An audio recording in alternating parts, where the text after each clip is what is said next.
পুরোহিত রেখে মন্দিরটাকে পবিত্র করবেন। আগে জিহাদিদের হাত লেগেছে বিধর্মীদের, আগে পবিত্র করবেন গঙ্গা জল গোবর জল দিয়ে সনাতনী প্রথা অনুযায়ী। শুভেন্দু অধিকারী বলছেন যে বিজেপি ক্ষমতায় আসলে বামেদেরকে ঘরে ঢুকিয়ে দেবে এবং হাত ভেঙে পায়ে ধরিয়ে দেবে, পা ভেঙে হাতে ধরিয়ে দেবে। আসুক না, একবার নিজের সিকিউরিটি ছেড়ে, পুলিশের বেষ্টনী ছেড়ে, ডায়লগবাজি ছেড়ে খালি পায়ে হেঁটে একবার আসুক না, পশ্চিমবাংলার যে কোনো প্রান্তে আসুক, দেখা যাক না।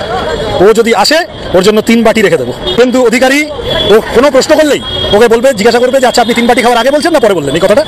পশ্চিমবাংলার সাধারণ মানুষের দাবি শুভেন্দু অধিকারীর রক্ত ও ডিএনএ পরীক্ষা করা হোক, কারণ তার বিতর্কিত কর্মকাণ্ড মানুষের মধ্যে বিভ্রান্তি সৃষ্টি করছে।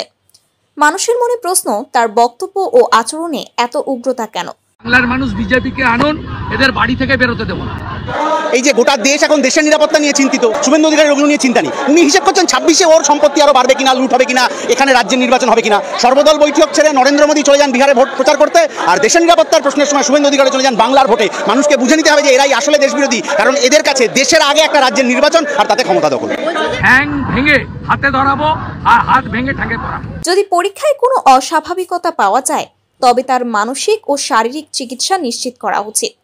2026 সালের নির্বাচনের আগে তার রাজনৈতিক ভবিষ্যৎ নিয়ে জনগণের মনে সন্দেহ তৈরি হয়েছে, কারণ তার সাম্প্রদায়িক মন্তব্য ও উস্কানিমূলক কর্মকাণ্ড বাংলার সম্প্রীতিপূর্ণ পরিবেশ নষ্ট করছে।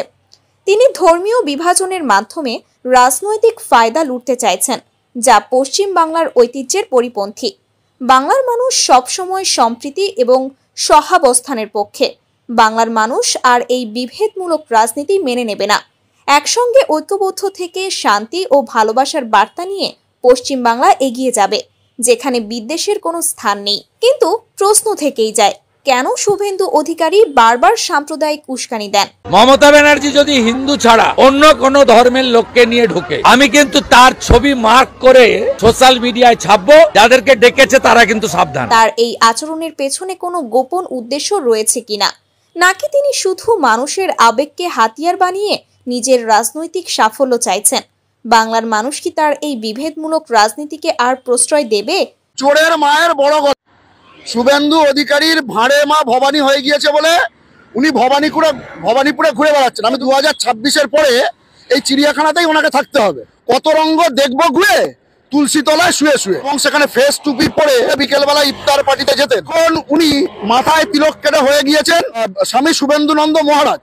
সময় এসেছে সচেতন হওয়ার, সময় এসেছে সম্প্রীতি ও ভালোবাসার পক্ষে দৃঢ় অবস্থান নেওয়ার।